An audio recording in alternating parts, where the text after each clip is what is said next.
ನಮಸ್ಕಾರ. ಈ ನ್ಯೂಸ್ ಟಿವಿಯ ಸ್ಪೀಡ್ ನ್ಯೂಸ್ಗೆ ಸ್ವಾಗತ. ದೇಶ ಮತ್ತು ರಾಜ್ಯದ ಸಮಗ್ರ ಸುದ್ದಿಗಳು ಹಾಗೂ ಸ್ಥಳೀಯ ವಿದ್ಯಮಾನಗಳ ಪಟಾಪಟ್ ಸುದ್ದಿಗಳು. ಉತ್ತರ ಪ್ರದೇಶ ವಿಧಾನಸಭಾ ಚುನಾವಣೆಯನ್ನು ಗುರಿಯಾಗಿಸಿಕೊಂಡು ಬಿಜೆಪಿ ಹೊಸ ರಾಜ್ಯ ಸಂಘಟನಾ ತಂಡವನ್ನು ಘೋಷಿಸಿದೆ. ಉತ್ತರ ಪ್ರದೇಶದಲ್ಲಿ 2027ರಲ್ಲಿ ನಡೆಯಲಿರುವ ವಿಧಾನಸಭಾ ಚುನಾವಣೆಯಲ್ಲಿ ಸತತ 3ನೇ ಬಾರಿಗೆ ಅಧಿಕಾರದ ಚುಕ್ಕಾಣಿ ಹಿಡಿಯುವ ಬೃಹತ್ ಗುರಿಯೊಂದಿಗೆ ಭಾರತೀಯ ಜನತಾ ಪಕ್ಷ ಭರ್ಜರಿ ಸಿದ್ಧತೆ ಆರಂಭಿಸಿದೆ. ಈ ನಿಟ್ಟಿನಲ್ಲಿ ದೆಹಲಿ ಮತ್ತು ಲಕ್ನೋದಲ್ಲಿ ನಡೆದ ಹಿರಿಯ ನಾಯಕರ ಸರಣಿ ಸಭೆಗಳ ಬಳಿಕ ಉತ್ತರ ಪ್ರದೇಶ ಬಿಜೆಪಿ ಅಧ್ಯಕ್ಷ ಪಂಕಜ್ ಚೌಧರಿ ನೇತೃತ್ವದಲ್ಲಿ ಹೊಸ ರಾಜ್ಯ ಸಂಘಟನಾ ತಂಡವನ್ನು ಅಧಿಕೃತವಾಗಿ ಪ್ರಕಟಿಸಲಾಗಿದೆ. ರಾಜ್ಯದ ಆಡಳಿತಕ್ಕೆ ವೇಗ ನೀಡುವ ಉದ್ದೇಶದಿಂದ ವಿವಿಧ ಜಿಲ್ಲೆಗಳಿಗೆ ಉಸ್ತುವಾರಿ ಸಚಿವರನ್ನ ನೇಮಕ ಮಾಡಿ ಸರ್ಕಾರ ಆದೇಶ ಹೊರಡಿಸಿದೆ.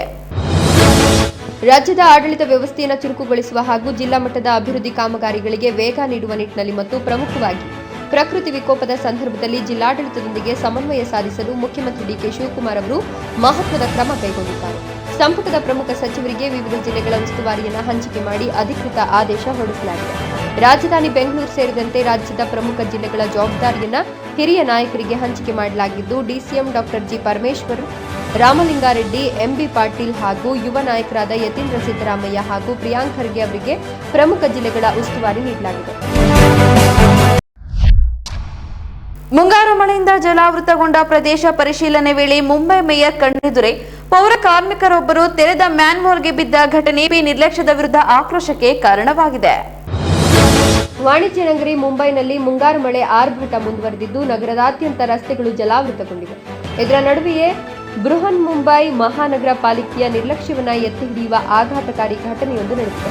ಮುಂಬೈ ಮೇಯರ್ ರಿತು ತಾವ್ಡೆ ಅವರು ಜಲಾವೃತಗೊಂಡ ಪ್ರದೇಶವನ್ನು ಪರಿಶೀಲಿಸುತ್ತಿದ್ದ ಸಂದರ್ಭದಲ್ಲಿ ಅವರ ಕಣ್ಣೆದುರೇ ಪೌರ ಕಾರ್ಮಿಕರೊಬ್ಬರು ನೀರಿನಲ್ಲಿ ಮುಳುಗಿದ್ದ ತೆರೆದ ಮ್ಯಾನ್ಹೋಲ್ಗೆ ಬಿದ್ದಿದ್ದಾರೆ. ಬೆಂಗಳೂರು ಸಂಚಾರ ದಟ್ಟಣೆ ನಿವಾರಣೆಗೆ ಮಿನರ್ವಾ ಸರ್ಕಲ್ನಿಂದ ಹಡ್ಸನ್ ಸರ್ಕಲ್ ವರೆಗೆ 350 ಕೋಟಿ ರೂಪಾಯಿ ವೆಚ್ಚದ ಫ್ಲೈಓವರ್ ನಿರ್ಮಾಣ ಯೋಜನೆಗೆ ಚಾಲನೆ ಸಿಕ್ಕಿದ್ದು, ಯೋಜನೆಯ ಪರಿಣಾಮಕಾರಿತ್ವದ ಬಗ್ಗೆ ಪ್ರಶ್ನೆಗಳು ಎದ್ದಿವೆ. ರಾಜಧಾನಿಯ ಸಂಚಾರ ದಟ್ಟಣೆಗೆ ಮುಕ್ತಿ ನೀಡಲು ಗ್ರೇಟರ್ ಬೆಂಗಳೂರು ಅಥಾರಿಟಿ ನಗರದಲ್ಲಿ ಬರೋಬ್ಬರಿ 75 ಕಿಲೋಮೀಟರ್ ಉದ್ದದ ಎಲಿವೇಟೆಡ್ ಕಾರಿಡಾರ್ ನಿರ್ಮಾಣ ಮಾಡಲು ಮುಂದಾಗಿದೆ. ಇದರ ಭಾಗವಾಗಿ ನಗರದ ಮಿನರ್ವಾ ಸರ್ಕಲ್ನಿಂದ ಹಡ್ಸನ್ ಸರ್ಕಲ್ವರೆಗೆ 350 ಕೋಟಿ ರೂಪಾಯಿ ಬೃಹತ್ ವೆಚ್ಚದಲ್ಲಿ 2.5 ಕಿಲೋಮೀಟರ್ ಉದ್ದದ ಮೇಲ್ಸೇತುವೆ ನಿರ್ಮಾಣ ಮಾಡಲು ಜಿಬಿಎ ಅಡಿಯ ಬಿ-ಸ್ಮೈಲ್ ಯೋಜನೆ ಚಾಲನೆ ನೀಡಿದೆ. ಬೆಂಗಳೂರಿನ ಬಳೆಪೇಟೆಯ ಚಿಕ್ಕ ಲಾಲ್ಬಾಗ್ ಸರ್ಕಾರಿ ಶಾಲೆಯ ಪ್ರವೇಶ ದ್ವಾರದ ಮುಂದೆ ಕಸದ ರಾಶಿ ಸುರಿಯಲಾಗುತ್ತಿದ್ದು, ವಿದ್ಯಾರ್ಥಿಗಳು ಹಾಗೂ ಶಿಕ್ಷಕರು ತೀವ್ರ ತೊಂದರೆ ಅನುಭವಿಸುತ್ತಿದ್ದಾರೆ. ಜ್ಞಾನ ದೇಗುಲವಿದು ಕೈ ಮುಗಿದು ಒಳಗೆ ಬಾ ಎನ್ನುವ ಶ್ರೇಷ್ಠ ನುಡಿಯಿದೆ. ಆದರೆ ಸಿಲಿಕಾನ್ ಸಿಟಿ ಬೆಂಗಳೂರಿನ ಬಳೆಪೇಟೆಯಲ್ಲಿರುವ ಚಿಕ್ಕ ಲಾಲ್ಬಾಗ್ ಸರ್ಕಾರಿ ಶಾಲೆಯ ಸ್ಥಿತಿಯನ್ನು ನೋಡಿದ್ರೆ ಬಾಯಿ ಮೂಗು ಮುಚ್ಚಿಕೊಂಡು ಒಳಗೆ ಬಾ ಎನ್ನುವ ಪರಿಸ್ಥಿತಿ ನಿರ್ಮಾಣವಾಗಿದೆ. ಶಾಲೆಯ ಮುಖ್ಯ ಪ್ರವೇಶ ದ್ವಾರದ ಮುಂಭಾಗದಲ್ಲೇ ರಾಶಿ ರಾಶಿ ಕಸವನ್ನು ತಂದು ಸುರಿಯಲಾಗುತ್ತಿದ್ದು, ಇಡೀ ಆವರಣವು ಕಸದ ತಾಣವಾಗಿ ಮಾರ್ಪಟ್ಟಿದೆ. ಸ್ಥಳೀಯ ಜಿಬಿಎ ಅಧಿಕಾರಿಗಳು ಕಣ್ಣು ಮುಚ್ಚಿಕೊಳ್ಳುತ್ತಿರುವುದರಿಂದ ಶಾಲೆಯ ಪರಿಸರ ಸಂಪೂರ್ಣವಾಗಿ ನರಕ ಸದೃಶ್ಯವಾಗಿದೆ. ಏರ್ ಇಂಡಿಯಾ ಮತ್ತು ಇಂಡಿಗೋ ವಿಮಾನಗಳ ನಡುವೆ ಸಂಭವಿಸಬಹುದಾಗಿದ್ದ ಭೀಕರ ಅಪಘಾತವನ್ನ ಏರ್ ಟ್ರಾಫಿಕ್ ಕಂಟ್ರೋಲ್ ಅಧಿಕಾರಿಗಳು ಸಮಯ ಪ್ರಜ್ಞೆಯಿಂದ ತಪ್ಪಿಸಿದ್ದು, ನೂರಾರು ಪ್ರಯಾಣಿಕರ ಪ್ರಾಣ ಉಳಿದಿದೆ. ಗುಜರಾತ್ನ ಅಹಮದಾಬಾದ್ನಲ್ಲಿರುವ ಸರ್ದಾರ್ ವಲ್ಲಭಭಾಯ್ ಪಟೇಲ್ ಅಂತಾರಾಷ್ಟ್ರೀಯ ವಿಮಾನ ನಿಲ್ದಾಣದಲ್ಲಿ ಬುಧವಾರ ಸಂಜೆ ವಿಮಾನ ಅಪಘಾತವೊಂದು ಕೂದಲೆಳೆ ಅಂತರದಲ್ಲಿ ತಪ್ಪಿದೆ. ಏರ್ ಇಂಡಿಯಾ ವಿಮಾನವೊಂದು ತಪ್ಪು ತಿರುವು ಪಡೆದಿದ್ದರಿಂದ ರನ್ವೇ ಕಡೆಗೆ ಸಾಗಿಸಿದ ಇಂಡಿಗೋ ವಿಮಾನದ ಎದುರೇ ಬಂದು ನಿಂತಿದೆ. ಏರ್ ಟ್ರಾಫಿಕ್ ಕಂಟ್ರೋಲ್ ಅಧಿಕಾರಿಗಳು ಸಮಯ ಪ್ರಜ್ಞೆ ಮೆರೆದು ತಕ್ಷಣವೇ 2 ವಿಮಾನಗಳನ್ನು ತಡೆದಿದ್ದರಿಂದ ನೂರಾರು ಪ್ರಯಾಣಿಕರ ಪ್ರಾಣ ಉಳಿದಿದೆ. ದೇವನಹಳ್ಳಿ ವಿಜಯಪುರ ವ್ಯಾಪ್ತಿಯಲ್ಲಿ ನಿರಂತರವಾಗಿ ನಡೆಯುತ್ತಿದ್ದ ಬೈಕ್ ಕಳ್ಳತನ ಪ್ರಕರಣಕ್ಕೆ ತೆರೆ ಬಿದ್ದಿದ್ದು, ಆರೋಪಿಯಿಂದ 42 ಕಳವು ಬೈಕ್ಗಳನ್ನು ಪೊಲೀಸರು ವಶಪಡಿಸಿಕೊಂಡಿದ್ದಾರೆ. ಬೆಂಗಳೂರು ಗ್ರಾಮಾಂತರ ಜಿಲ್ಲೆಯ ದೇವನಹಳ್ಳಿ ತಾಲೂಕಿನ ವಿಜಯಪುರ ಪಟ್ಟಣ ಹಾಗೂ ಸುತ್ತಮುತ್ತಲಿನ ಪರಿಸರದಲ್ಲಿ ನಿರಂತರವಾಗಿ ಮಾಯವಾಗುತ್ತಿದ್ದ ದ್ವಿಚಕ್ರ ವಾಹನಗಳ ಕಳ್ಳತನ ಪ್ರಕರಣಕ್ಕೆ ಕೊನೆಗೂ ಬ್ರೇಕ್ ಬಿದ್ದಿದೆ.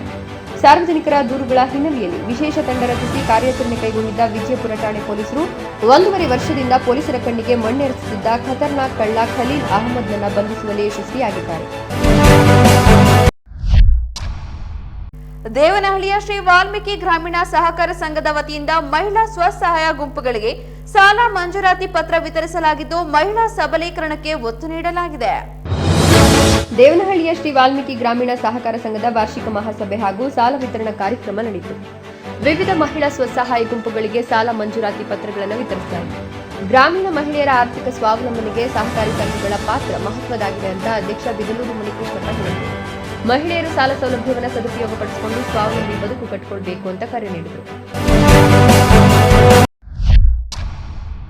ಬೆಂಗಳೂರಿನಲ್ಲಿ ವಿದ್ಯುತ್ ಚಿತಾಗಾರಗಳ ಆನ್ಲೈನ್ ಬುಕಿಂಗ್ ಹೆಸರಿನಲ್ಲಿ ನಕಲಿ ವೆಬ್ಸೈಟ್ಗಳನ್ನು ಸೃಷ್ಟಿಸಿ ಸಾರ್ವಜನಿಕರಿಗೆ ವಂಚನೆ ಮಾಡುತ್ತಿದ್ದ ಸೈಬರ್ ಜಾಲದ ವಿರುದ್ಧ ಪೊಲೀಸ್ ತನಿಖೆ ಆರಂಭವಾಗಿದೆ. ಸಿಲಿಕಾನ್ ಸಿಟಿಯಲ್ಲಿ ಸೈಬರ್ ಕಳ್ಳರ ವಂಚನೆ ಮಿತಿ ಮೀರಿದ್ದು ಬೇರೆ ಬೇರೆ ರೀತಿಯಲ್ಲಿ ವಂಚನೆ ಮಾಡುವ ದಾರಿಯನ್ನು ಹುಡುಕೊಂಡಿದ್ದ ಇವರು ಇದೀಗ ಸಾವಿನ ಮನೆಯನ್ನು ಬಿಟ್ಟಿಲ್ಲ.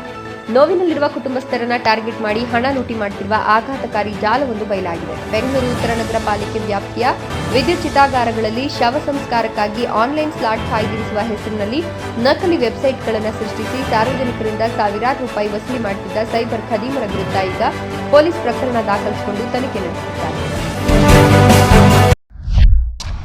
ವೆನೆಜುವೆಲಾದಲ್ಲಿ ಸಂಭವಿಸಿದ 2 ಪ್ರಬಲ ಭೂಕಂಪಗಳಿಂದ ರಾಜಧಾನಿ ಕ್ಯಾರಕಾಸ್ ಸೇರಿದಂತೆ ಹಲವು ಪ್ರದೇಶಗಳಲ್ಲಿ ಕಟ್ಟಡಗಳು ಕುಸಿದಿದ್ದು ಭಾರೀ ಆತಂಕದ ವಾತಾವರಣ ನಿರ್ಮಾಣವಾಗಿದೆ.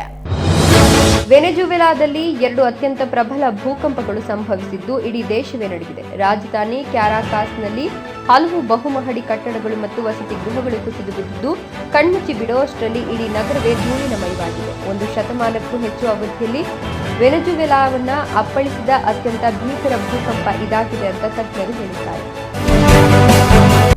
ಈ ನ್ಯೂಸ್ ಟಿವಿಯ ಸ್ಪೀಡ್ ನ್ಯೂಸ್ ಜೊತೆಗೆ ತಪ್ಪದೆ ವೀಕ್ಷಿಸಿ. ಈ ನ್ಯೂಸ್ ಟಿವಿಯ ಮುಖ್ಯ ಸಂಚಿಕೆ ರಾತ್ರಿ 8:30ಕ್ಕೆ.